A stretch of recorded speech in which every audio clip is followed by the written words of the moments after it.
अस्सलाम वालेकुम, आप देख रहे हैं पाकिस्तान नाउ और मैं हूं सलमा कौसर। नाजरीन, मगरबी बंगाल, आसाम और दीगर भारतीय रियासतों में इंतखाबात करीब आते ही भारत का एक और फॉल्स फ्लैग ऑपरेशन बेनकाब हो गया है। भारतीय खुफिया एजेंसी रॉ से मुंसलिक भारतीय सोशल मीडिया अकाउंट्स की जानिब से पाकिस्तानी रियासती इदारों पर बेबुनियाद इल्जामात लगाए जा रहे हैं। जेलों में कैद बेगुनाह अफराद को निशाना बनाकर फॉल्स फ्लैग का माहौल तश्कील देने की कोशिश की जा रही है।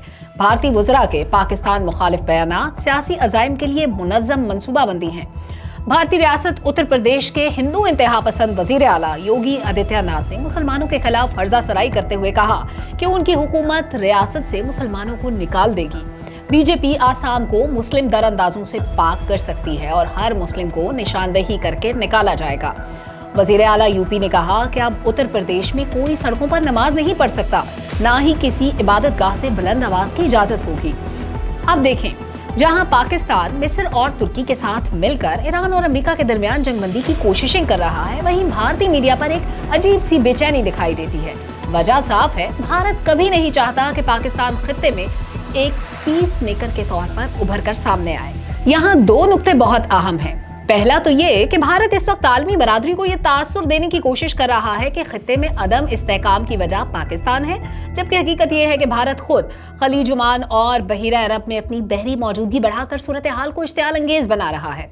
और दूसरा नुक्ता ये है कि भारतीय जासूसी नेटवर्क एक बार फिर से सरगर्म है ताकि किसी भी तरह इस सालिसी के अमल को सबोताज किया जा सके।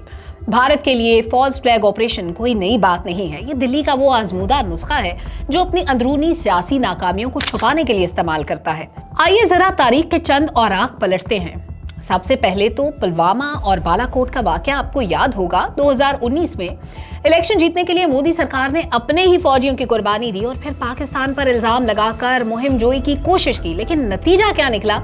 अभिनंदन की सूरत में भारत को वो जख्म मिला जो रहती दुनिया तक उसे याद रहेगा, चाहे कब वो कब। आज भी भारतीय एयरफोर्स को डरावने ख्वाब दिखाता है। फिर पार्लियामेंट हमला केस 2021, आलमी सतह पर हमदर्दी समेटने के लिए भारत ने खुद ड्रामा रचाया, लेकिन बाद में भारतीय तफ्तीशकारों और सहाफियों ने खुद ही इसकी कलई खोल दी। समझौता एक्सप्रेस भी आपको याद होगा। इल्जाम पाकिस्तान पर लगाया गया, लेकिन तहकीकात ने साबित किया कि इसके पीछे हिंदुत्व के दहशतगर्द और कर्नल पुरोहित जैसे मोहरे शामिल थे। भारत की इन ताज़ा तरीन धमकियों पर वज़ीर दिफा ख्वाजा आसिफ ने दो टोक और बड़े साफ अल्फाज में जवाब दिया है। उन्होंने कौमी असेंबली में और फिर मीडिया से भी गुफ्तगू करते हुए कहा कि भारत किसी गलत फहमी में ना रहे। हम अमन चाहते हैं, लेकिन अगर इसे हमारी कमजोरी समझा गया तो हम वो जवाब देंगे जो भारत की नस्लें याद रखेंगी। हमारी दिफाई सलाहियतें किसी खास मुल्क के खिलाफ नहीं, बल्कि अपने दिफा के लिए हैं और हम जानते हैं कि सरहद पार से आने वाले नापाक कदमों को कैसे रोकना है। ख्वाजा आसिफ का ये बयान इस हकीकत की अक्कासी करता है कि पाकिस्तान अब भारत के किसी भी सरप्राइज का जवाब देने के लिए महज 24 घंटे नहीं बल्कि चंद सेकंड्स की दूरी पर है। वज़ीर दिफा ख्वाजा आसिफ ने कहा है कि भारत ने पहलगाम जैसा फॉल्स फ्लैग ऑपरेशन किया तो इस बार हम उन्हें कलकत्ता तक पहुंचा कर आएंगे। ये समझने की कोशिश करते हैं कि भारत को आखिर तकलीफ क्या है। सबसे पहला मामला तो है सीपैक का। भारत की सबसे बड़ी तकलीफ पाकिस्तान की माशी तरक्की और चीन के साथ स्ट्रेटेजिक शराकतदारी है। फिर कश्मीर का मसला है। मकबूजा कश्मीर में जारी मजालिम से दुनिया की तवज्जो हटाने के लिए भारत को हमेशा एक बैरूनी दुश्मन की जरूरत होती है। और फिर सबसे बड़ा मसला है सिफारती तन्हाई। पाकिस्तान का हालिया बरसों में रूस, ईरान और अरब ममालिक के साथ बेहतर होते ताल्लुकात भारत को सिफारती तौर पर तन्हा कर रहे हैं।